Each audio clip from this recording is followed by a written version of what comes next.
Tôi xin phép được giới thiệu với anh chị và các bạn một con người vô cùng tuyệt vời, một diễn giả mà tôi đã được học từ ông vô cùng nhiều điều và tôi cảm thấy vô cùng vinh hạnh và biết ơn khi được học hỏi từ ông.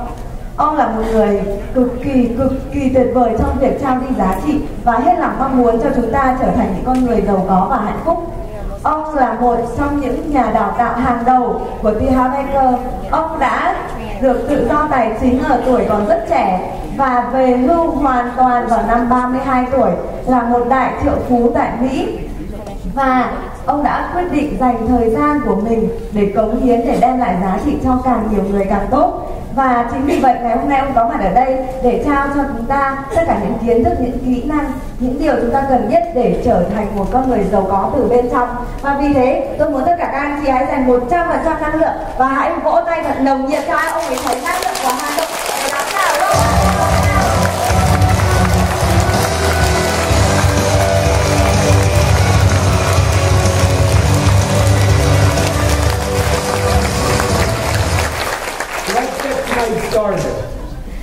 Chúng ta hãy bắt đầu.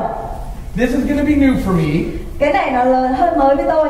Usually when I do events here in Vietnam, bởi vì thông thường khi tôi làm sự kiện chương trình Việt Nam, everyone has headsets mọi người thì on. có cái tai nghe. So she's speaking while I speak. Cho nên là tôi nói đồng thời với những cái mà thầy nói. Today I feel like a ventriloquist. Hôm nay thì tôi cảm thấy hơi lạ hơn một Because chút. I'll say something. Tôi nói một cái gì đó. And then she'll speak.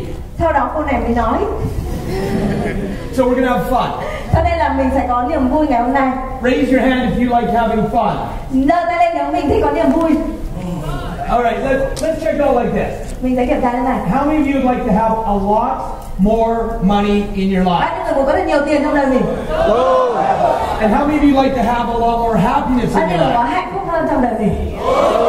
How many of you like a lot more both in your life? Bao nhiêu người có cả hai? Well, then you've definitely come to the right place. Thế thì đúng là đến đúng chỗ rồi. As she said, Giống như là cô đã nói. my name is Robert RIOPEL, Tên của tôi là Robert RIOPEL. and I want to welcome you to the Millionaire Mind, Và tôi là một trong những người dạy chương trình tư the duy triệu secret phú, psychology of wealth. bí mật tâm lý của những người giàu có.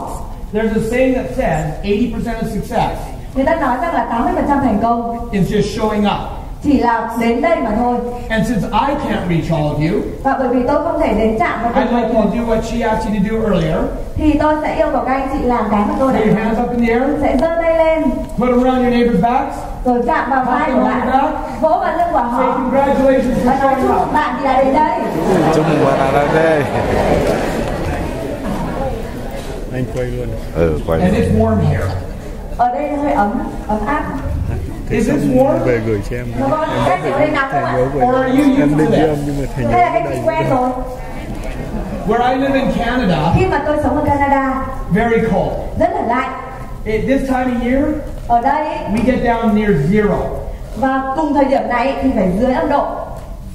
Is that cold? Ở đấy có lạnh không? Cái nhiệt độ đấy có lạnh không ạ?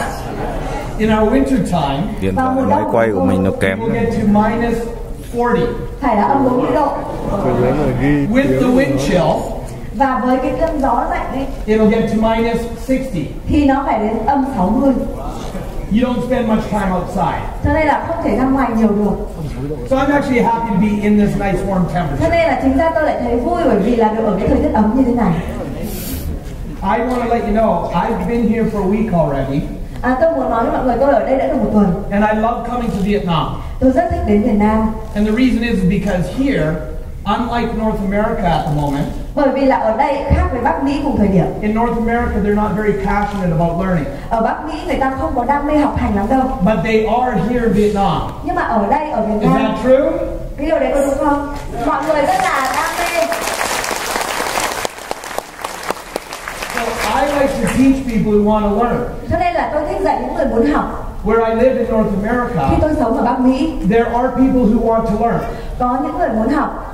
But there's a lot of people Nhưng mà có rất là nhiều người, who want things just given to them. họ chỉ muốn là được nhận thôi. And I'll teach you right now, Và những điều tôi dạy các bạn bây giờ, your success các bạn thành công is going to take work. nếu các bạn sẵn sàng. And some people don't want to be rich Nhưng mà nhiều người không muốn trở nên giàu có, because they believe being rich is hard. bởi vì họ tin rằng giàu có thì khó khăn lắm. Raise your hand if you've ever thought that. Giơ tay lên nếu bạn chưa bao giờ nghĩ như vậy. Okay, so, and thank you for being honest. Và cảm ơn các bạn vì đã rất là thành thật. And let me tell you, being rich is hard. Và để tôi nói ạ, giàu có chúng ta là khó khăn. Nó lại là công việc chăm chỉ. But it's harder work being broke. Nhưng mà nghèo lại còn vất vả khó khăn hơn. And you have a lot more stress being broke. Và rồi nghèo lại còn căng thẳng nữa. So if you're going to work hard anyway, cho nên đằng nào cũng phải làm việc chăm chỉ vất vả. You might as well get rich. Thì mình phải hướng đến việc là làm giàu. And the quicker the better. Càng nhanh càng tốt. Raise your hand if you might agree with that. Giơ tay lên nếu bạn đồng ý. Turn to someone, give them a high five, say I agree. Hai tay lên tất cả phải nói tôi đồng ý. Tôi đồng ý.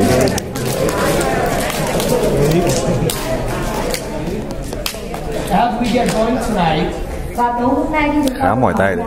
I want to acknowledge you for showing up. Tôi muốn cảm ơn các bạn vì đã đến đây. And I want to thank you for your time. Cảm ơn các bạn vì dành thời gian. And I want to thank you for trusting me with that time. Và đã tin tưởng tôi với thời gian này. Raise your hand if you believe your time is one of your most precious Giơ commodities. tay lên nếu tin rằng thời gian là quý giá nhất của mình. I totally agree. Tôi hoàn toàn đồng ý. So one of my commitments to you tonight, Cho nên là cam kết của tôi với các bạn tối nay, in our short time together, chúng ta không chỉ là dành thời gian I'm ở going to đây. give you as much information as I can, Tôi sẽ cho các bạn càng nhiều thông tin càng so tốt, you can start to create more wealth in your life. để các bạn có thể tạo ra sự giàu có trong cuộc đời của mình. Is that all right? Được không ạ? Would you yes? Now, if I'm going to give you a lot of information, Vậy thì khi mà tôi cho các bạn thật nhiều thông tin, there are a couple rules I do with every training that I do. có một vài quy tắc mà với mọi chương trình của tôi. And first rule is this. Đầu tiên, That was quick. quy tắc First đầu rule tiên, is don't believe anything I say. quy tắc đầu tiên là đừng có tin từng lời tôi nói một.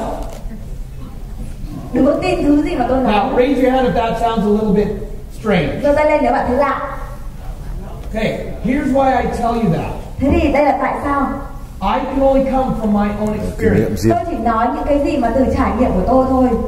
which means it doesn't mean it's right, Không có nghĩa là nó đúng, doesn't mean it's wrong, cũng chẳng là sai, doesn't mean it's true, cũng chẳng phải là thật, and doesn't mean it's false. hay là không thật. All it is my experience. Tất cả chỉ là từ trải nghiệm riêng của tôi. Raise your hand if that makes sense. Giơ tay lên nếu bạn hiểu. But what I will tell you Những cái mà tôi sẽ nói, is the information I'm going to give you tonight nếu tối nay thông tin tôi đưa cho các bạn has not only changed my life, không chỉ thay đổi cuộc đời của tôi, but my family's life, mà là cuộc đời cả gia đình tôi, and now the lives of millions of people around the và world. cuộc đời của cả triệu người ở trên thế giới này. And so if you learn it, Vậy nếu các bạn học, but more importantly, nhưng điều quan trọng hơn, you use it, các bạn sử dụng nó, I believe it can change your life too. tôi tin rằng nó sẽ thay đổi cuộc đời của các bạn. So tonight, all I'm going to ask you to do is be open. Cho nên tối nay tất cả những gì tôi yêu cầu là các bạn hãy cởi mở. Try this information in your life. Hãy thử những cái thông tin này áp dụng nó vào cuộc đời của bạn. If it works for you, keep on doing it. Nếu mà nó hiệu quả thì cứ tiếp tục làm. If it doesn't, Nếu không get rid of it. thì bỏ nó đi. Raise your hand if you'd be willing to be open tonight. Giơ tay lên nếu chúng ta đồng ý cởi mở. Anybody not? Có ai không? We'll see. Chúng ta sẽ xem. As for the second rule, Và quy định thứ hai, raise your hand if you want to get a lot tonight. nếu như mà chúng ta muốn, excuse me, A lot from tonight. chúng ta muốn học thật nhiều vào tối nay, Raise your hand if you want to learn faster. muốn học thật nhanh vào tối nay. Raise your hand if you want to remember more of what you learned. Giơ tay lên nếu chúng ta muốn nhớ thật nhiều được điều vào tối nay. Excellent. So the secret is to do what you're doing now, Vậy thì bí mật là hãy làm cái mà các anh chị vừa mới làm, which is participating. tức là tham gia vào đây. Because if you notice, I ask a lot of questions. Bởi vì nếu các anh chị để ý, tôi hỏi rất là nhiều câu hỏi. And the reason I ask questions, Và cái lý do tôi hỏi, everybody put your finger up like tất this. cả mọi người giơ ngón tay lên Repeat after me. và lặp lại theo tôi. Questions Câu hỏi hook the mind. sẽ làm thức tỉnh trí óc. Yeah, questions hook your mind. Thế thì câu hỏi này sẽ làm thức tỉnh trí óc của mình. Or I might ask you to repeat things. Hoặc là tôi sẽ yêu cầu các bạn lặp lại một từ nào đó. To do what, please? Để làm gì ạ? Làm gì? Nhớ. Everybody say repeat things. Mọi người nói lặp lại. And the reason I ask you to repeat things Và cái lý do mà tôi yêu cầu các bạn lặp lại một từ mà tôi đã nói, is because research shows bởi vì là nghiên cứu cho if thấy I say something, nếu tôi nói một điều gì it đó means one thing. thì nó có ý nghĩa một thôi. But if you say it, Nhưng nếu các anh chị mà it nói means everything. thì nó có nghĩa là tất cả. So raise your hand if you'd be willing to participate at 100% Vậy thì giơ tay tonight. lên nếu các anh chị sẵn sàng tham gia 100%. Anybody not? Có ai không? We'll see. Sẽ xem nhá. See, tonight I'm going to show you a lot of things. Tối nay tôi sẽ chỉ cho các bạn rất nhiều thứ. Not only am I going to teach you about the secret psychology of wealth, Không chỉ là nói về bí mật tâm thức của người giàu, but I'm also going to teach you mà còn sẽ dạy các bạn how rich people think totally different cái cách mà người giàu họ suy nghĩ khác hoàn toàn như thế than nào poor people. so với cả những người nghèo. So that when you leave here tonight, Để khi các bạn ra khỏi đây hôm nay, you will think about money differently. các bạn sẽ suy nghĩ về tiền bạc một cách khác, You'll look at money differently. nhìn vào tiền một cách khác đi, And và you'll attract money to các bạn you sẽ more easy. hấp dẫn nhiều tiền với dễ dàng hơn. Raise your hand if you like that. Giơ tay lên nếu bạn thích điều đó. Give someone a high five, say that would be awesome. Hai tay bên cạnh và nói thật tuyệt vời. Thật tuyệt vời.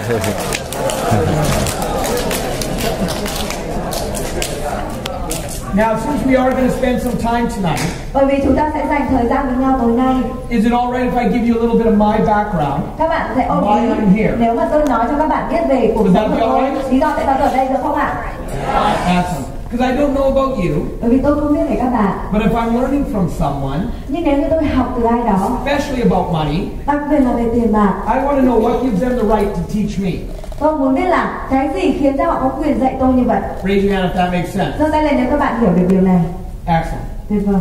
So one of the things I was taught when I was young, Một điều mà tôi được dạy khi tôi còn trẻ, if I work hard nếu tôi làm việc chăm chỉ and I stay loyal to a company, và tôi trung thành với một công ty, that company's going to take care of me. thì công ty đó sẽ chăm sóc cho tôi. Now raise your hand if you've ever heard that when you were Giơ growing tay up. lên nếu như các bạn đã từng nghe thấy câu đó. Now is that real today here in Vietnam? Nó có thật không ở Việt Nam ấy? If you work hard and stay loyal, will companies take care of you? Mình làm việc chăm chỉ trung thành với công ty sẽ chăm sóc cho mình. No. Không, It hasn't been that way for years. nó đã từng như vậy trong nhiều năm. But that's what I was taught. Nhưng mà đấy So là cái that's mà what tôi đã I did. từng được dạy. And by the time I was 21 years of age, Và khi mà tôi khoảng 25 tuổi, I'd worked for 3 different 21 companies. tuổi, thì tôi làm việc cho 3 công ty. And although I was very upset that I kept getting laid off, Và mặc dù là tôi cảm thấy rất là buồn bởi vì là không được như tương I xứng, learned a very powerful lesson. thì tôi đã học được một cái bài học quan I trọng. wanted to have any kind of success in my life, Nếu tôi muốn bất kỳ một thành công nào trong cuộc sống, I had to take control of my own destiny. thì tôi phải kiểm soát cái định mệnh của chính mình. Raise your hand if that makes sense. Giơ tay lên nếu anh chị hiểu. Excellent. And when I got laid off from the third job, Và khi mà tôi bị sa thải khỏi cái công việc thứ 3, where I live, khi mà nơi mà tôi at sống, that time there was no job. và lúc đó chẳng có công việc gì, And so I did something và tôi đã làm một cái việc until I found a real job. và làm một cái việc gì đó cho đến khi tôi tìm được một cái công việc thực sự. I started delivering pizzas Tôi bắt đầu for là a pizza delivery company giao bánh pizza cho một cái công by ty the name of pizza Domino's Pizza. tên là Domino's Pizza. Raise your hand if you've ever heard of Domino's Pizza. Các bạn đã bao giờ nghe nói đến chưa ạ? A few people, okay? Một vài người. Big worldwide delivery company. Nó là một cái công ty giao pizza rất là lớn trên thế giới. So I started delivering pizzas to people's homes. Thế là tôi bắt đầu làm công việc là giao bánh pizza cho mọi người. And pretty soon, Và rất là I nhanh, was making more money tôi kiếm được nhiều doing tiền hơn that vì làm cái việc đó than I made in my real job. hơn là cái công việc thực sự của tôi. And I was having a lot more fun. Mà tôi lại còn có nhiều niềm vui hơn. And soon my franchisee, the owner, Và rất là nhanh ý, cái người chủ ý, he decided to sell his store ông ấy quyết định là bán cái cửa and hàng buy đó. 2 stores Và cái cửa hàng thứ Two hai, stores, yeah. 2 cửa hàng, in another city. và mở 2 cửa hàng ở một cái thành phố khác. And I asked if he needed a manager for one of those stores. Và tôi đã được yêu cầu là quản lý ở một trong số những cái cửa hàng đó. I became a manager Tôi bắt đầu trở thành người quản and lý started working hard và làm việc chăm chỉ. because that's what I know what to do. Bởi vì đấy là cái mà tôi đã biết làm. My wife became my assistant manager Vợ của tôi trở thành trợ lý của tôi. and we started working 7 days a week Và chúng tôi đã làm việc 7 ngày from trong tuần, open to close. từ lúc mở cửa đến lúc đóng cửa. We know how to work hard. Chúng tôi hiểu là làm việc chăm chỉ là như thế nào. We were working for just over a year Và qua nhiều năm, when my franchisee decided he wanted out of Domino's. và khi mà cái người nhượng quyền thì cái ông chủ ấy quyết định là thôi, We wanted in. thì chúng tôi muốn nhận đó là We wanted to be franchisees and own our own store. thì chúng tôi muốn được cái nhượng quyền đó của cái cửa hàng của chúng tôi. But there was one problem. Nhưng mà có một vấn đề, We didn't have any what? chúng tôi không có cái gì, Hết tiền. Money. We không didn't có have tiền, money. không có tiền. But I have something Nhưng tôi có một that has thứ served me well in my life, mà đã phục vụ tôi rất tốt trong cuộc đời. and that is passion. Đấy chính là sự đam mê. Raise your hand if you have passion. Giơ tay lên nếu bạn có đam mê. Hey. Repeat after me. Lặp lại theo tôi. I have passion. Tôi có đam mê. One Một lần nữa. Tôi có đam mê.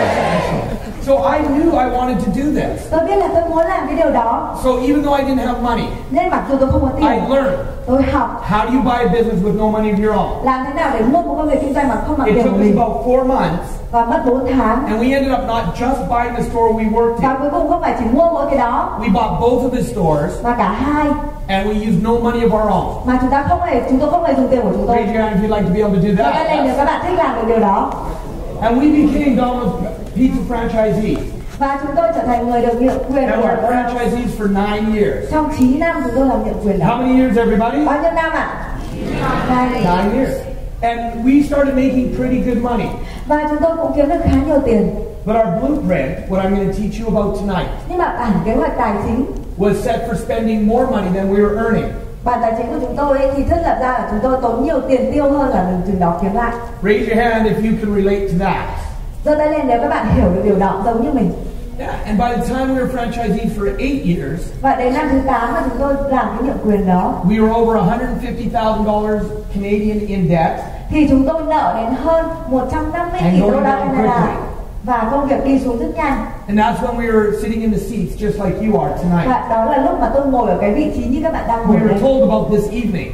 Chúng tôi cũng được biết về một buổi tối như thế này. My wife and I came sat in the seats, Vợ tôi và tôi đến và ngồi ở một and we ghế. listened to T. Harbecker. Và chúng tôi lắng nghe T. Harbecker. And then we went to his 3-day program, Và sau đó chúng tôi tham gia chương which trình is 3 ngày của more mình. intensive than tonight, Mà nó căng thẳng, nó ép nhiều hơn hôm nay. and taking what we learned. Và đã áp dụng cái mà chúng tôi học được. We were able to go from being over $150,000 in Thì chúng debt tôi đã có thể ra khỏi cái món nợ 150.000 đô to đấy. being completely retired, financially free, Để trở nên hoàn toàn tự do về tài chính và về hưu. 9 months later, 9 tháng sau at the đó, age of 32. vào năm 32 tuổi. So raise your hand if you'd like to be able to retire 9 months from now. Giơ tay lên nếu các bạn muốn về hưu 9 tháng kể từ bây giờ. Put your hands out in front of you like Giơ this. tay lên phía trước mình như thế này. Put your hands up Giơ like tay lên this. And do this. và Go. nói thế này. Say, I'm listening. Nói tôi đang lắng nghe. Give someone a high five. Say, yes, I am. Yes, I Giơ am. tay ở hai ba Yes, người I am. là tôi đang lắng nghe.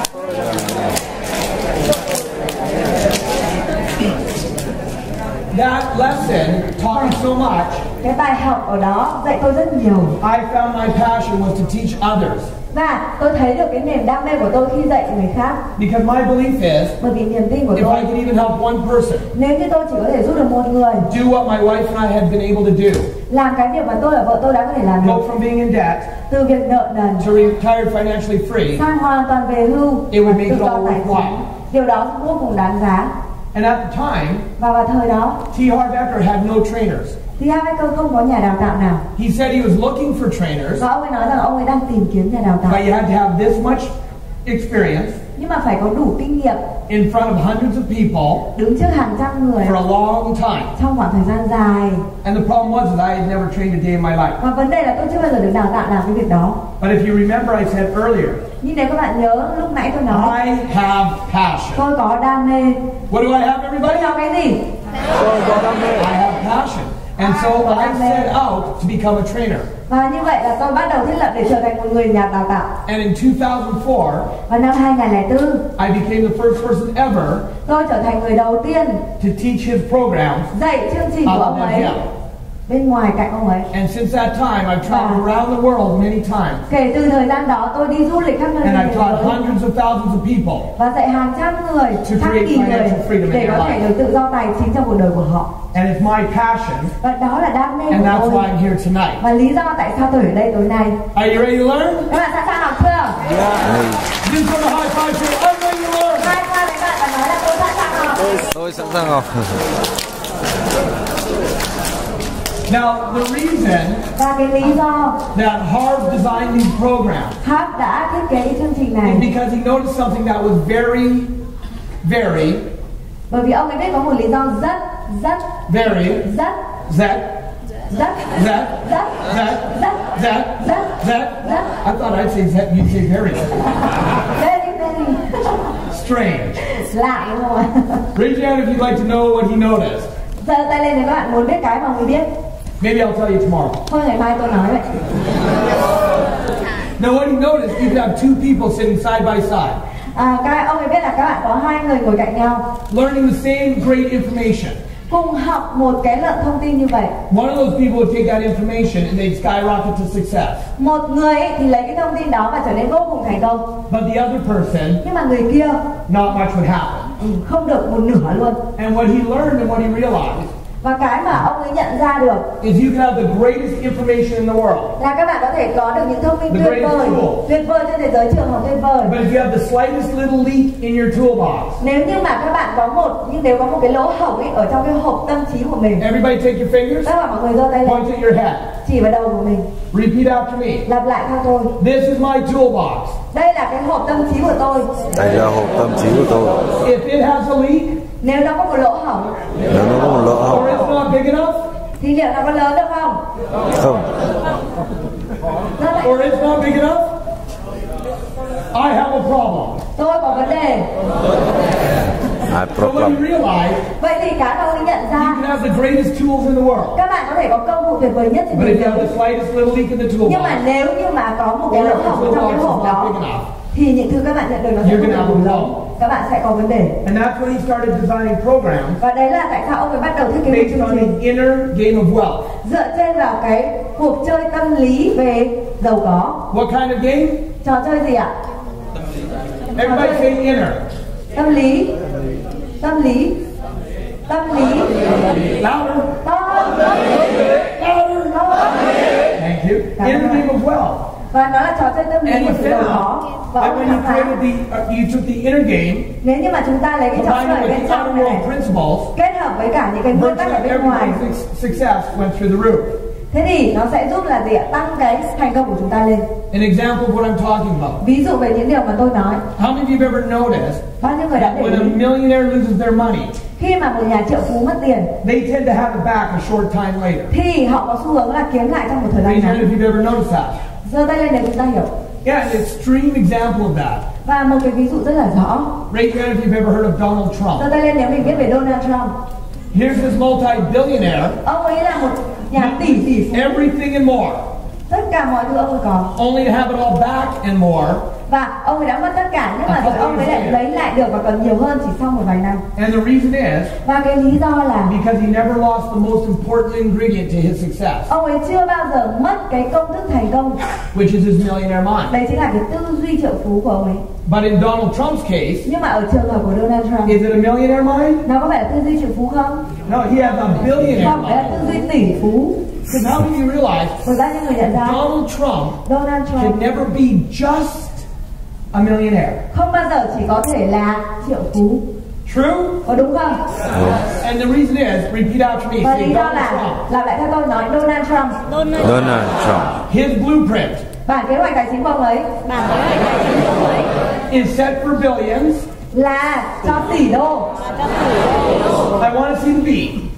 Tôi muốn thấy chữ đi ạ, đi liền trong cái này là tỷ ạ. Mọi người vẽ chữ đi, chữ bờ ấy ạ. Not, Không phải, not, say not, nói ạ, không phải, millions. không phải triệu đô. Most people, Hầu hết mọi người, say most nói people, ạ, hầu hết mọi người. their blueprint Bản kế hoạch tài chính của họ is set for thousands, chỉ đặt cho nghìn thôi. thousands, Nghìn chữ T, Thousand. không phải, millions. triệu. Some people, Một vài người, their blueprint bản kế hoạch tài chính của họ, bản kế hoạch tài chính của họ is set for hundreds, là cho trăm, Cho trăm. hundreds, trăm, not even, không mà, thousands. nghìn. And some people's blueprints are set below zero. Và một vài người bản kế hoạch tài chính của họ thậm chí là zero không. Thế thì họ không And phải they lo don't về know tài why. chính và họ không hiểu tại sao. And that's why we teach this program. Và đấy là lý do tại sao chúng tôi dạy chương trình này. Good? Tốt không ạ?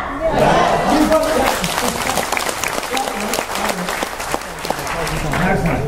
Because I want to bring you to what's called the psychology of wealth. Bởi vì tôi muốn đưa cho các bạn cái gọi là bí mật tâm thức của sự giàu có. Because a lot of people don't realize Bởi vì rất nhiều người không nhận ra there is a psychology to wealth. có một cái bí mật tâm thức về sự giàu có. It's important to realize that we live in a world of duality. Chúng ta cần phải nhận ra một điều quan trọng là sống ở một thế giới đôi. Examples of that, up and down, Ví dụ trên và dưới, in and out, trong và ngoài, light and dark, sáng và tối, back and forth, trước và sau, left and right. trái và phải. Because how many of you realize Bởi vì bao nhiêu người nhận you ra can't have a left side? các bạn không thể có bên trái mà lại không có bên phải. Is that true? Có đúng hay không? Yeah, so just as there are outer world principles, Vậy thì hãy tự hỏi cái nguyên tắc there của must thế be giới. inner world principles. Nó phải có một cái thế giới nội tâm, thế giới tâm thức ở bên trong. And here's a fact most people don't know. Và đây cũng là một sự thật mà nhiều người không biết. 80% of people 80% mọi người will never ever be as successful as they'd like. sẽ không bao giờ có thể thành công như họ muốn. 80% of people 80% mọi người will never be as happy as they'd like to be. sẽ không bao giờ được hạnh phúc như họ muốn. And the reason for that is Và lý do cho việc đó they are slightly unconscious, là bởi vì họ đã không nhận a ra little asleep at the wheel. ở trong cái tiềm thức của họ, They only believe in what they can see. họ chỉ tin vào cái mà họ nhìn thấy được thôi. And I'll give you an example of what I mean. Và tôi sẽ cho các bạn một ví dụ. Now, before I do this, Trước khi tôi làm, I need to make an agreement. tôi cần các bạn phải đồng ý. Everybody repeat after me. Tất cả mọi người làm lại theo tôi. Robert, Robert, that's me. đấy là thầy nhé. We understand Chúng tôi hiểu you are not an artist. ông không phải là một nghệ sĩ. Okay, as long as you understand. This is called the tree of life. Đây được gọi là cái cây của cuộc đời. Yes, that is a tree. Đây là cái cây nhá. And on this tree, Và ở trên cái cây này it happens to be a fruit tree. nó có quả. And those fruits Và những quả này are another name for our results. nó một cách khác đấy chính là cái kết quả chúng ta có được. And what happens for people, Và chuyện xảy ra với mọi they người, look at their results họ nhìn vào kết quả của họ and they Và don't like them. không thích nó, There's not enough of them. They're not big enough. không đủ lớn, không They đủ don't to, taste right. nó They're not the ăn right không color. ngon. And so what do? Và thế rồi họ làm gì? They try and change their results. Họ cố gắng thay đổi kết quả của họ. But you tell me, Nhưng mà các bạn nói cho tôi biết, what created those fruits? cái gì tạo ra quả? Is that roots? The root. Yeah. How many of you agree the roots create the Bao nhiêu người fruit? đồng ý là gốc rễ tạo ra hoa trái? Yeah, your roots Đúng rồi, như create vậy. the fruit. Bởi vì gốc rễ thì tạo ra cái hoa quả đó. It's what's underground that creates what's above ground. Cái mà ở dưới đất ý, nó mới tạo ra cái ở trên It's đất. what's invisible that creates the Những visible. thứ không nhìn thấy được tạo ra những thứ nhìn thấy được. Now, let's use our imagination. Vậy hãy thử tưởng tượng xem. And with my drawings, Nếu như mà tôi you really have to use your imagination. khi tôi vẽ các bạn phải tưởng tượng thật sự nha. No joke there. Đây là thầy vừa nói câu cười đấy, phải cười lên. Let's pretend that this is an orange tree. Giả vờ đây là cái cây cam. Everybody say, nice tree. Mọi người nói cây đẹp. Cây đẹp. Now, I could, Tôi có thể I could go and pick all the oranges off. thì tôi có thể là hái tất cả những quả Is cam that xuống, true? đúng không ạ?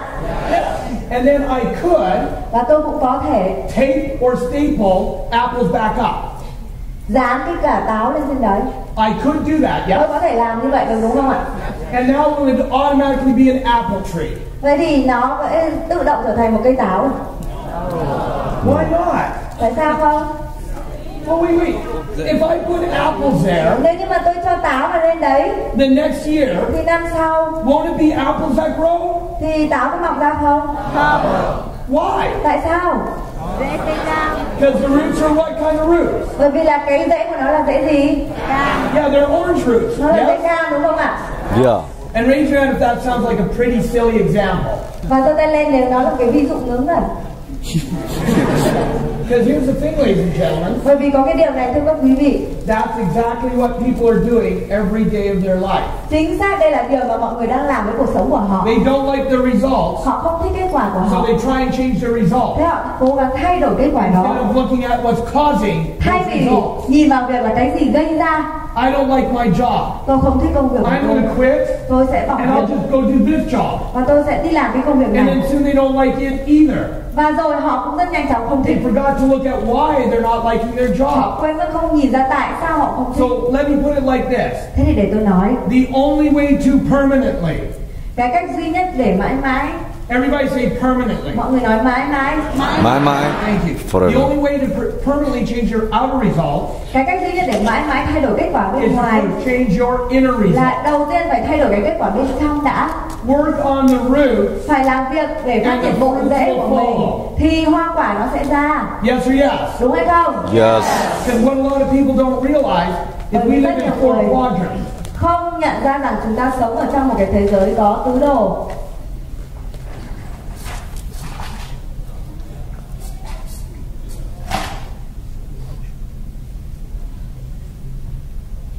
We don't live in just one quadrant alone. Chúng ta không nhận ra là mình sống ở một thế giới có tứ đồ There is này. our mental life, Thứ nhất là có cái cuộc sống về tâm trí, cuộc sống về cảm xúc, our spiritual cuộc life, sống về tinh thần and our physical. và cơ thể của chúng ta. Everybody say mental. Mọi người nói mental là tâm trí, Mental. Everybody say emotional, cảm xúc, spiritual, tinh thần, and physical. cơ thể. So one more time, what's this Một one? lần nữa chữ N là gì ạ? Tâm This trí, one? cảm xúc, That one? tinh thần và cơ thể của mình. What people don't realize Và cái mà người ta không nhận ra is your physical là cái phần is cơ thể nothing more này. than a printout of the other 3. Nếu nó có tác động lên cả ba cái phần bên kia. Simply put, Đơn giản, nothing happens there không có gì xảy ra ở without đây first happening there. nếu như không có những gì xảy ra ở đằng kia. First comes the inner game, Đầu tiên nó là cái trò chơi bên then trong, comes the outer world results. rồi sau đó mới có kết quả thế giới Raise bên your ngoài. hand if that makes sense. Giơ tay lên nếu các bạn hiểu. Give someone a high five, say that makes sense to me. Hai tay bên cạnh và nói tôi hiểu. Tôi hiểu. Tôi hiểu. And that's why we say this. Và lý do chúng tôi nói như này And repeat after me. và lặp lại theo tôi. Money is a result. Tiền là kết quả, My health is a result. sức khỏe của tôi là kết quả, Sức khỏe của tôi là kết quả. My wealth is a result. sự giàu có của tôi là kết quả, Sự giàu. Income is a result. thu nhập của tôi là kết quả, Thu nhập của tôi là kết quả. My weight is a result. cân nặng của tôi là kết quả, Illness is a result. bệnh tật là kết quả. You see, ladies and gentlemen, Thưa các quý we vị, live in a world of cause and effect. chúng ta sống ở trong một thế giới có nguyên nhân và kết quả. How many of you have ever heard someone say, Bao nhiêu người đã từng nghe nói or maybe you said it, hay là đã từng sử dụng money is a bit of a problem? rằng là tiền ý là một chút vấn đề. Raise your hand if you've ever said that or you know someone who has. Giơ tay lên nếu chúng ta từng nói như vậy hoặc nghe về ai đó. A lack of money is a bit of a problem. Rất nhiều tiền nó là một chút vấn đề. Raise your hand if you've ever said Giơ that tay lên nếu mình đã từng nghe or know someone who has. hay là nghe thấy ai đó đã từng nói. Okay, so to be clear, Thế thì để cho nó rõ ràng, a lack of money is not the problem. cái việc thiếu tiền ý không phải là vấn đề. A lack of money is nothing more than the result. Cái việc thiếu tiền ý nó là kết quả thì It đúng is không? the physical blueprint printout Bởi vì nó là những cái bản kế hoạch tâm trí tài chính của mình đã of được what's in going ra on inside. từ những cái ở bên trong mình. That's it. Thế thôi. And that's why I say the only way to permanently change your outer world Cho nên tôi nói là cái cách duy nhất để mãi mãi thay đổi cái Is thế the giới bên first ngoài change your inner là world. đầu tiên phải thay đổi cái thế giới bên trong của mình. So to help you do that right here tonight, Để giúp các bạn có thể làm được điều đó tối nay, we're going to do a declaration. chúng ta sẽ tuyên bố, We'll do lots of declarations. sẽ có rất nhiều tuyên bố. And in a moment, I'm going to have you stand up, Và khi mà tôi yêu cầu các bạn đứng lên, and we're going to say a declaration out loud. chúng ta sẽ cùng tuyên bố rất We're going to to. put a vibration out to the world. Chúng ta sẽ tạo ra cái rung động ra thế giới. Now, when we do this, Và khi chúng ta làm, some people think that's a little bit strange. một vài người sẽ thấy hơi lạ. And I used to think it was kind of strange. Tôi cũng đã từng nghĩ là nó lạ. And I was broke then. Và lúc đó thì tôi phá sản vỡ nợ. And Hart said something really interesting. Và Hát nói một điều rất là hay. He said, I'd rather be really, really strange Ông ấy nói rằng là tôi thà rất là lạ and rich nhưng mà giàu than really, really cool mà lại trông có vẻ hay ho and broke. nhưng lại phá sản. How about you? Còn các bạn thì sao? Hanoi, Hà Nội, please stand up. mời đứng lên. Yeah. Ngồi xuống, ngồi xuống. I want to teach you a lesson right now. Tôi muốn dạy các bạn một bài học ngay bây giờ. Ngồi xuống lại, tất cả ngồi xuống. Repeat after me. Lặp lại theo tôi. Big money Tiền nhiều, takes big energy. cần năng lượng lớn. Cần năng lượng lớn.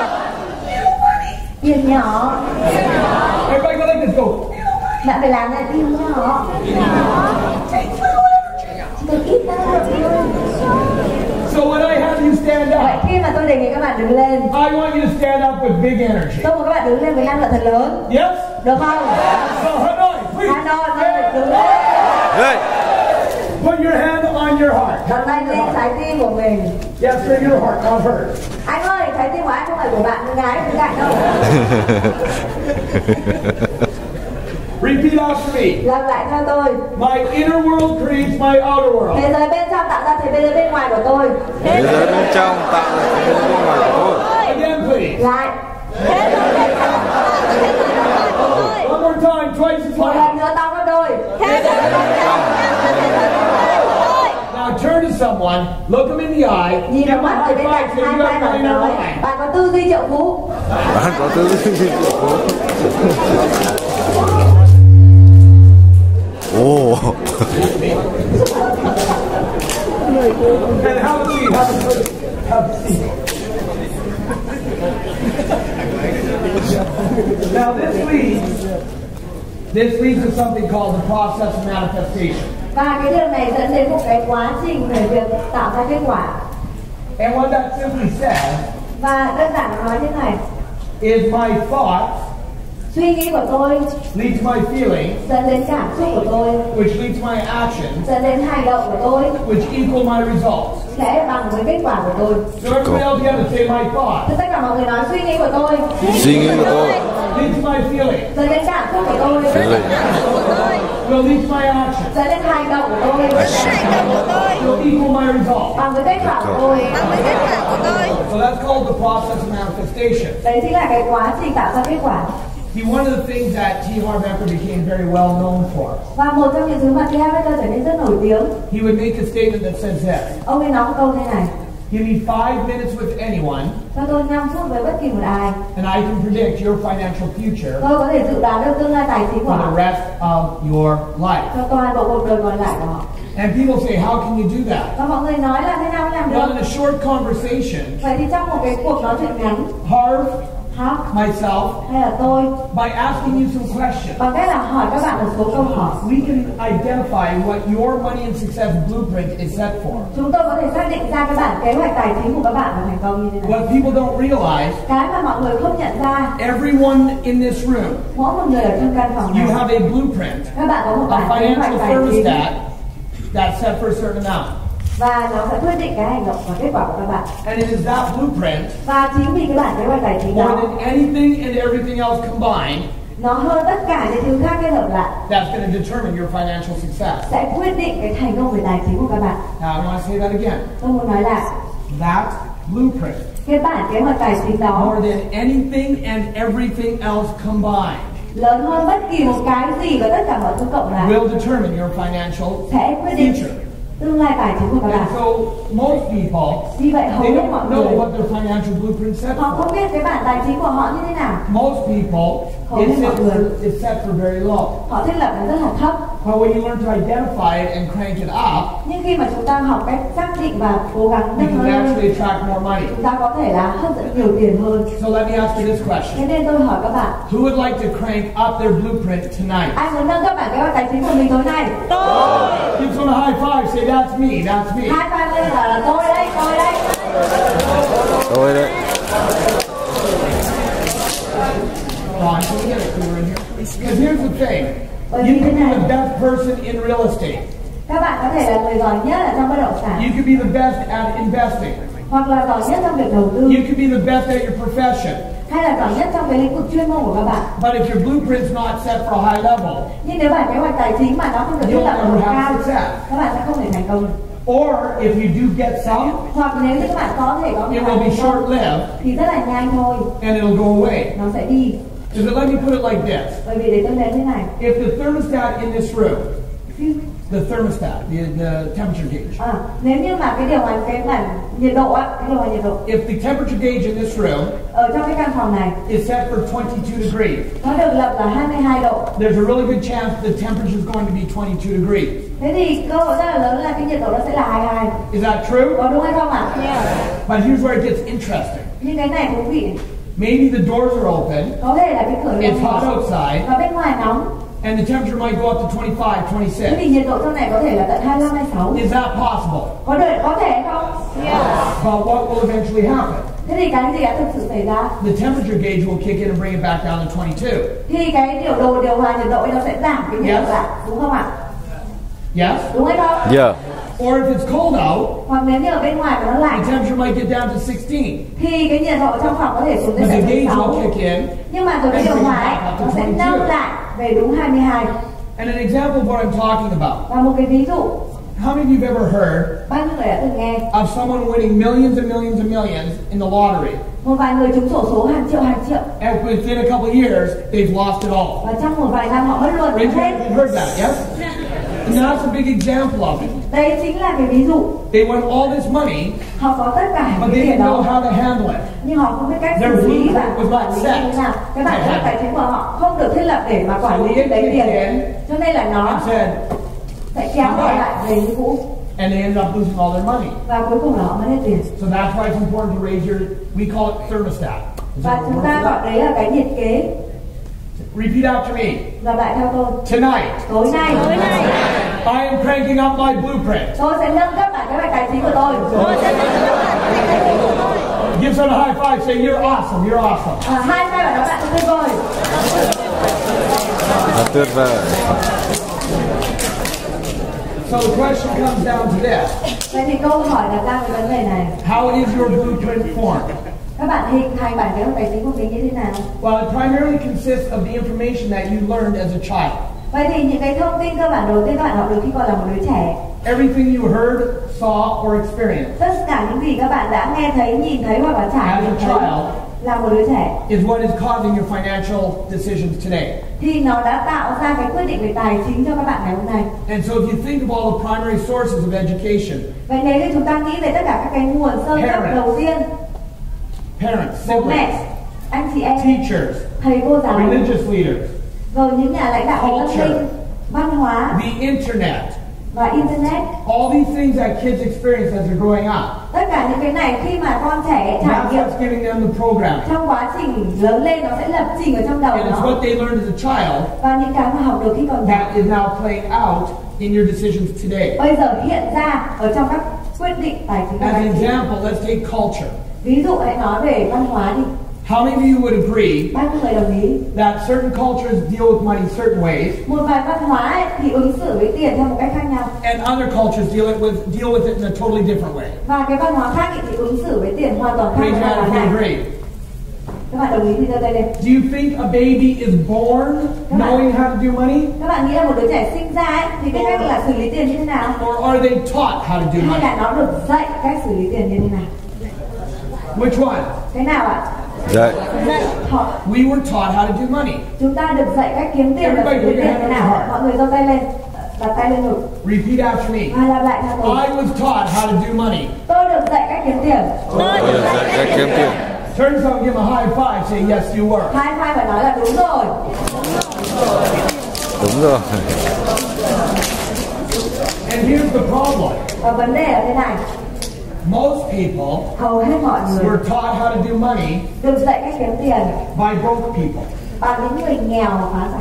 And because you were taught by broke people, Bởi vì các bạn được dạy bởi những người nghèo, that's the way you think. đấy là cách mà các bạn suy nghĩ. The key Và chìa khóa is to learn from rich people, ta phải học từ những người giàu, learn from successful những people, người thành công, find out how they did it, tìm ra cách họ đã how làm, they think, cách họ suy nghĩ and then follow what they do. và làm theo những cái mà họ làm. Yes? Đồng ý không? As an example, Ví dụ, before I started, there was a video of Robert Kiyosaki. trước khi tôi bắt đầu đã có một video của Robert Kiyosaki. Raise your hand if you've heard of Robert Giơ tay lên Kiyosaki. nếu các bạn đã nghe nói đến ông ấy. Yeah, he wrote Rich Dad Poor Dad. Ông ấy viết sách cha giàu cha nghèo. He is a person you want to learn from. Ông ấy sẽ là người mà các bạn muốn học đấy. Not because he's perfect, Không phải vì ông ấy hoàn hảo, not because I'm perfect, không phải vì tôi hoàn hảo. but we've made mistakes, Chúng tôi có phạm sai lầm, learn from them, rồi học hỏi từ and đó learn how to get where we want to be. và học cái cách đến cái chỗ mà chúng tôi muốn đến. And both myself Và cả tôi and Robert và Kiyosaki, Robert Kiyosaki, one of the reasons we have our success một trong những lý do chúng tôi thành is công because we're always willing to learn. là bởi vì chúng tôi luôn sẵn sàng học hỏi. We'll never quit learning. Chúng tôi không bao giờ dừng việc học lại. The key, though, Và cái chìa khóa is to learn from the right people. là phải học từ đúng người. Because you could go learn from broke people, Bởi vì các bạn có thể học từ người nghèo and you learn how to stay broke. và học cách trở nên nghèo. Or you can choose to learn from rich people. Hay là lựa chọn học từ người Learn how to giàu be rich. và học cách trở nên giàu có. Raise your hand if that makes sense. Giơ tay lên nếu các bạn hiểu được điều này. Put your hand on your heart. Repeat Đặt tay after lên me. ngực và nói I choose tôi lựa chọn to learn from rich people. học từ người giàu. Give someone a high five. Say you're smart. Hai vai các mẹ là bạn thông minh.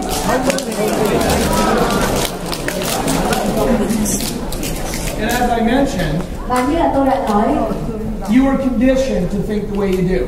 các bạn được lập trình để suy nghĩ cái cách mà các bạn đang suy And nghĩ. there's three primary methods of conditioning. Và có 3 cái phương pháp cơ bản để lập trình. Everybody take your hands, go like this. Mọi người giơ tay lên, để tay lên tay như này And repeat after me. và lặp lại theo tôi. Say verbal. Nói miệng.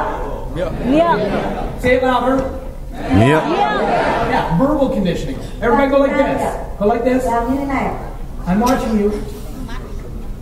Tôi đang nhìn các bạn đấy nhỉ? Tôi có thể nhìn thấy bạn. Say modeling. Và nói bắt chước theo. So you have verbal, Vậy thì chúng ta nghe được tín hiệu của người khác, chúng ta bắt chước theo and you họ. have what's called specific incidents. Và có một cái gọi là những sự kiện đặc biệt xảy ra. Now, verbal, that's everything you heard growing up. Verbal tức là việc nghe người khác nói khi chúng ta đang lớn lên. As an example, Ví dụ, raise your hand if you ever heard sayings like, money doesn't grow on trees. giơ tay lên để chúng ta từng nghe thấy câu là tiền không mỏng trên cây. Rich people are greedy. Những người giàu là người tham lam. You shouldn't have a lot while others have nothing. Không nên có nhiều quá khi mà có rất nhiều người chẳng có gì. Rich people got their money from working on poor people, getting them to work hard. Và người giàu kiếm tiền từ những người nghèo lao động vất vả cho họ.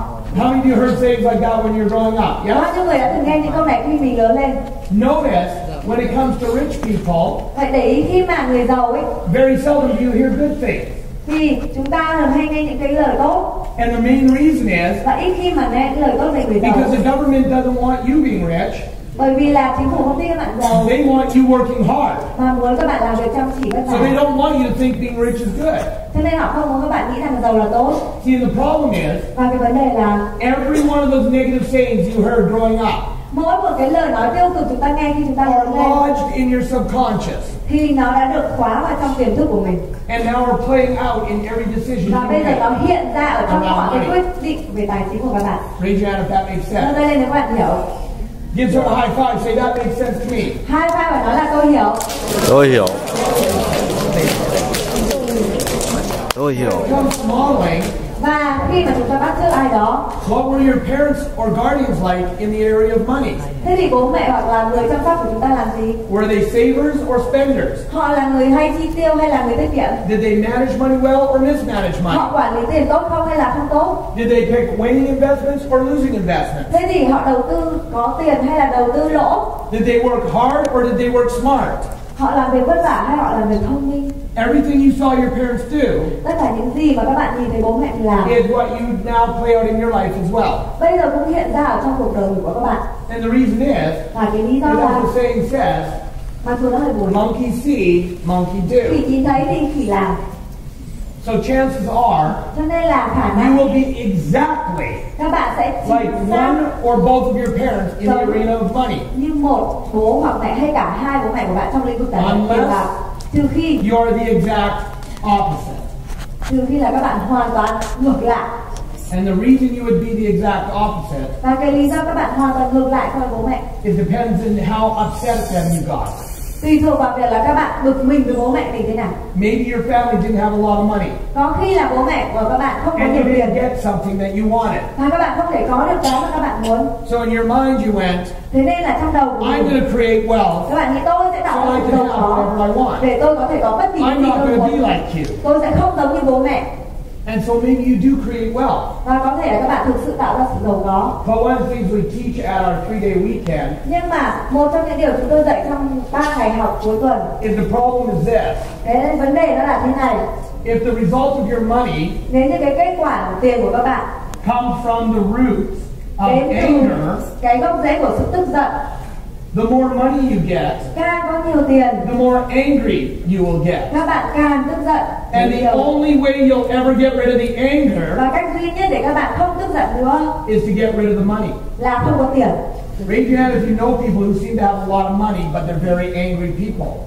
Giơ tay lên nếu các bạn biết những người mà họ có rất nhiều tiền nhưng lại rất tức giận. That's why.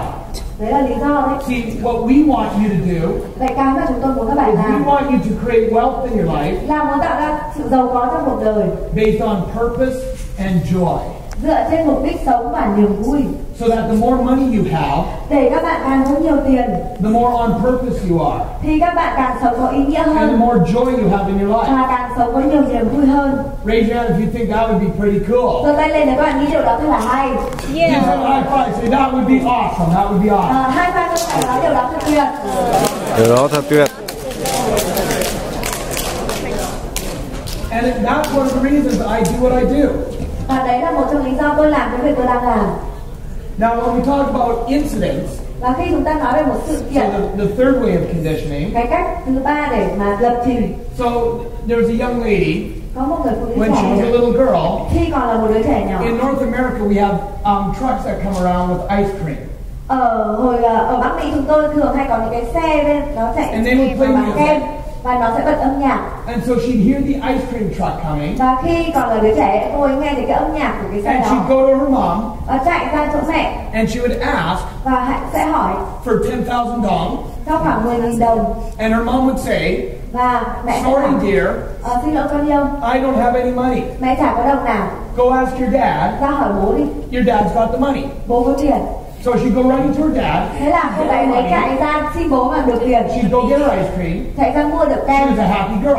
rất là vui vẻ hạnh phúc. The next day when she'd hear the ice cream truck, Ngày hôm sau lại nghe thấy âm thanh của cái she'd go xe bán running to kem, her mom thế lại chạy ra and mẹ ask her mom for 10,000 dong. và lại xin mẹ 10.000 đồng And her mom would say, và mẹ sẽ nói "Sorry, dear, xin lỗi con yêu, I don't have any. mẹ không có tiền. Go ask your. Ra hỏi He's got all the."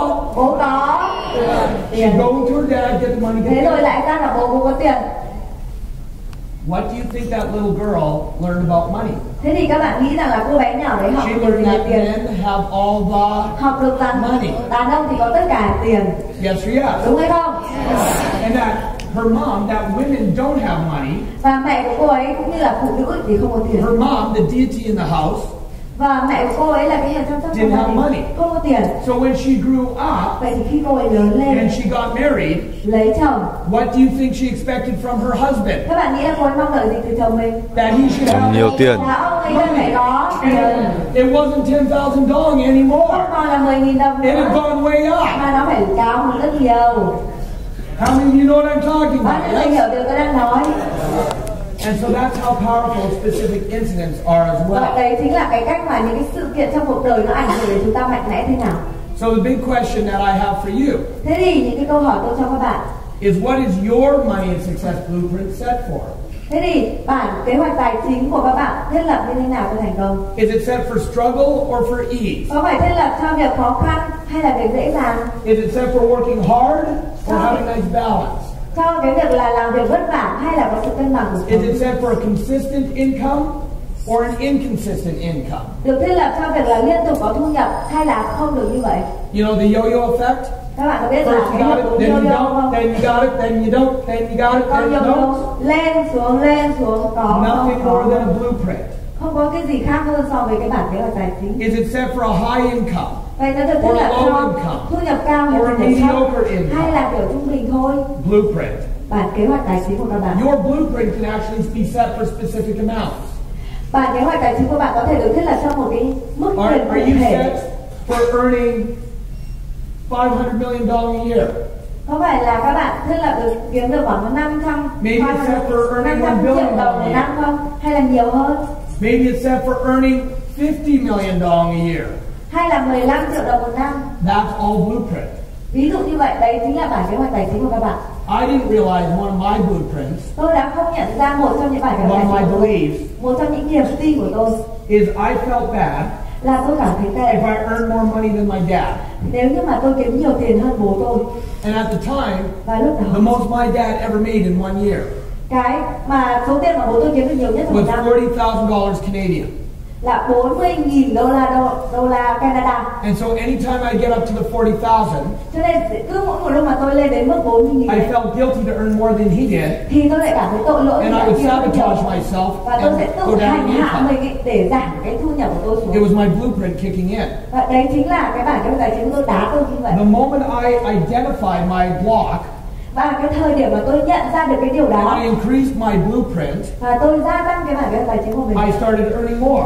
thì tôi bắt đầu kiếm được nhiều tiền hơn. And I'll give you an example. Và ví dụ nữa tôi cho các bạn, When my wife and I had our pizza stores, khi tôi và vợ tôi có cái cửa hàng with pizza, both of us working open to close full time, cả hai chúng tôi đều làm việc từ lúc bắt đầu đến lúc đóng cửa. our best year, Và năm tốt nhất của chúng tôi, we made $60,000, chúng tôi kiếm được khoảng Between the two of us. 60.000. which is not a lot of money. Và như vậy là không nhiều lắm. When I changed my blueprint Khi mà tôi thay đổi bản kế hoạch tài and chính started attracting money differently, và bắt đầu là hấp dẫn tiền cho người khác, thinking different, suy nghĩ khác, managing my money, quản lý tiền của tôi, all of a sudden our best year's income và cái năm tốt nhất của tôi became an average month's income. thì nó trở thành là thu nhập hàng tháng của tôi. Raise your hand if you'd like your best year to become your average month. Giơ tay lên nếu như các bạn muốn thu nhập một năm của mình trở thành thu nhập một tháng. All of a sudden that best year, Và thu nhập một năm tốt nhất của which tôi became an average month's income, trở thành là thu nhập trung bình tháng, then turned into an average weekly rồi thành income. tuần, thu nhập theo tuần của chúng tôi. And sometimes is Và đôi a khi day's nó là income. trở thành cái thu nhập theo ngày của tôi. Raise your hand if you'd like Giơ tay lên that. nếu các bạn thích điều đó. Now, is it because I'm smarter than you? Có phải vì tôi thông minh hơn các bạn không? No, Không, không, không, không, không. There is no difference between us, Không có gì khác biệt giữa chúng ta cả. except for you have more hair. Đặc biệt, trừ khi là các bạn có nhiều tóc hơn tôi. That's about the only difference. Đấy là sự khác biệt duy nhất.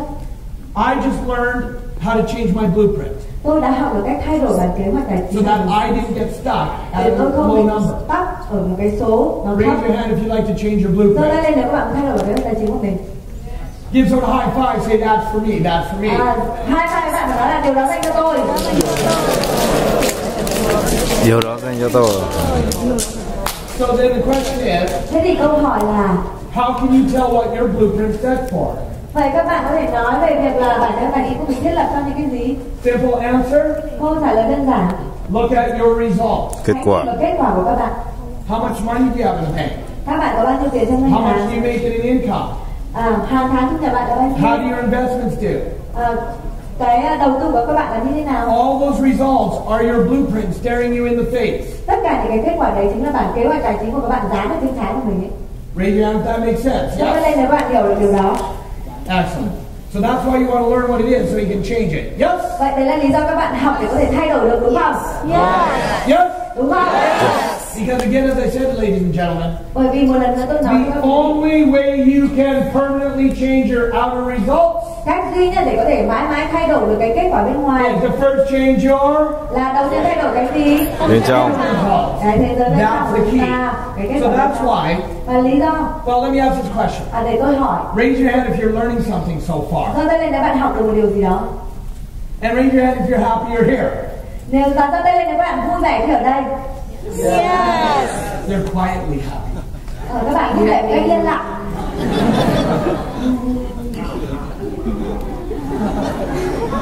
Are you happy you're here? Vui vẻ bạn vui rồi. Just checking. Chỉ là kiểm tra thôi. So, in the second part of our time tonight, Vậy thì phần thứ hai trong buổi tối hôm nay I am going to teach you tôi sẽ dạy các how bạn rich people think totally different from cách poor người people. giàu suy nghĩ hoàn toàn khác với người nghèo như thế nào. But before we do that, Nhưng trước khi chúng ta làm điều đó with lots and lots of energy, với rất nhiều năng lượng, I'd like you to please tôi muốn các bạn hãy stand up. Some of you did very, very well. một vài người làm rất là tốt. Đứng lên. Everybody do a big stretch up like this. Go, Mọi oh! người giơ tay lên này. Go, oh! The other way, go, oh! Go down! Go forward! Give someone a high five, say you have a millionaire mind. Hai bạn ơi, ở đó bạn có tư duy triệu phú.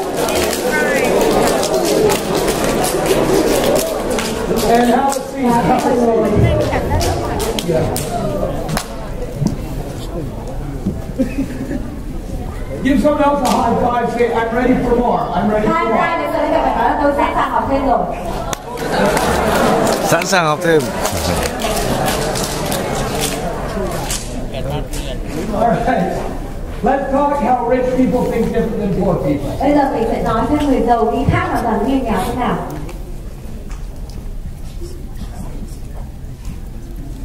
Rich people believe I create my life. Tôi tạo ra cuộc sống của tôi. Poor people believe Người nghèo tin that life happens to me. cuộc sống xảy ra đối với tôi. Life happens to me. Cuộc đời này xảy ra với tôi. Mọi thứ xảy ra với tôi. If you want to create real wealth, Nếu các bạn muốn tạo ra sự giàu có thực sự, it is imperative you believe that you're at the steering wheel of your life, thì điều quan trọng các bạn phải tin rằng các bạn là người lái xe trong cuộc đời của mình. especially your financial life. Đặc biệt là về cuộc sống tài chính của mình. You have to believe that you're the one that creates your success.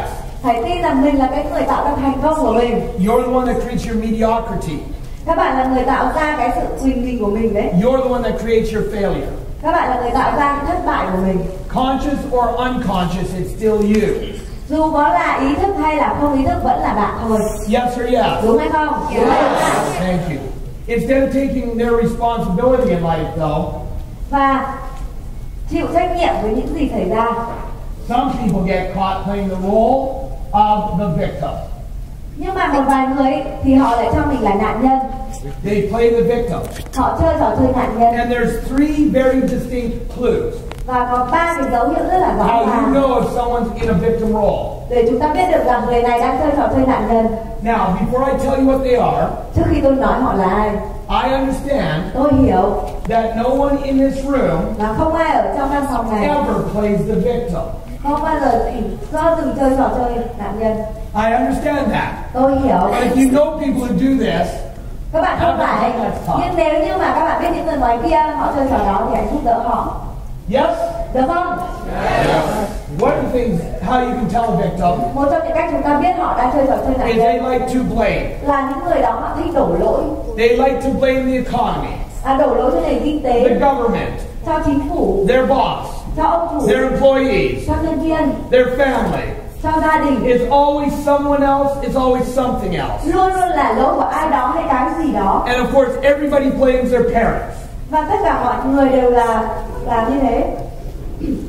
I guess not here in Vietnam, they don't. Không ạ. They don't blame their parents here? Ở Việt Nam thì có đổ lỗi cho bố mẹ không?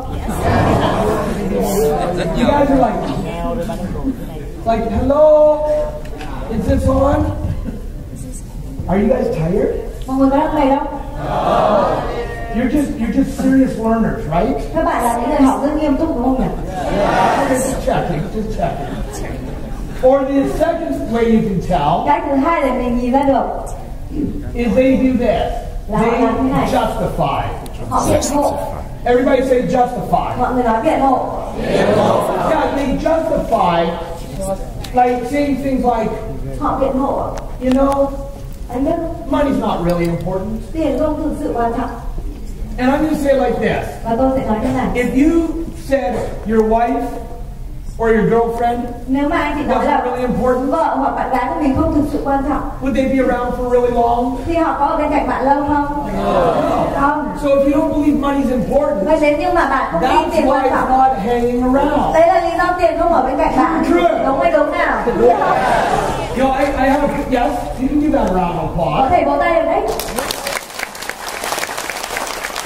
I did a talk like this years ago, Và tôi đã từng nói chuyện như này nhiều năm trước. and a student came up to me Và một học sinh lên và and said, nói, Robert, Robert, money's not really important. tiền không thực sự quan trọng. And I said, I've got some coaching for you. Và tôi bảo là tôi muốn có một May I bài coach huấn luyện cho anh, thì anh tôi có thể huấn I luyện anh said, được I've không? got two words. Tôi nói hai And he tiếng. said, sure, what? Và ông ấy bảo là And I looked at him and I said, you're broke. tôi nhìn ông ấy bảo là anh đang rất nghèo đúng không? You're broke, aren't Anh you? nghèo đúng không? And he's like, well, maybe right now I am. Ông ấy bảo là No, có khi là bây giờ tôi là you've nghèo. always been broke. Không. Yes or yes? Anh luôn luôn nghèo, có đúng không? Và ông ta như Of vậy. course he's broke. Tất nhiên là ông ta He nghèo. doesn't think money's important, is not hanging around. Bởi vì ông ta không tin tiền quan trọng thì tiền làm sao mà ở với ông ta được. I want to teach you something. Raise your hand if you like having fun. Giơ tay lên để các bạn thích có nhiều niềm vui.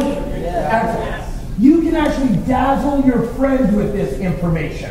Các bạn có thể làm cho bạn mình sửng sốt với The những next thông tin này. time a friend of yours comes up and goes, money's not really important.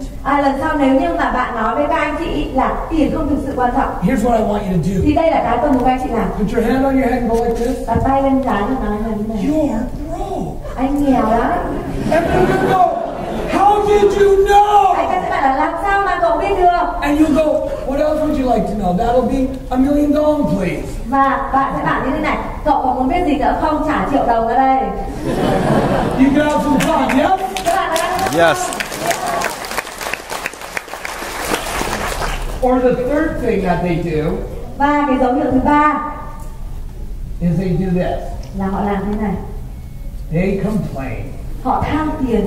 Now again, Và rồi, I understand no one in this room ever complained. tôi hiểu rằng là tất cả mọi người trong cuộc căn phòng này chưa bao giờ tham tiền. Tôi hiểu điều đấy. But I'm going to say this Nhưng mà tôi nói thế này, and repeat after me. và các bạn làm lại theo tôi. Complaining Tham tiền is the worst thing là điều tệ nhất I can do for my health or my wealth. tôi có thể làm cho sức khỏe và sự giàu có của tôi. Tôi cũng Yeah, complaining is the absolute worst thing you can do for your health or your wealth. Tham tiền chắc chắn là cái điều tệ nhất mà các bạn làm cho sức khỏe và sự giàu có của mình. We have a program we call Wizard, Chúng tôi có một chương trình gọi là where we Phần. talk about the law of attraction. Chúng tôi dạy về luật hấp dẫn. And one of the principles of the law of attraction Và một trong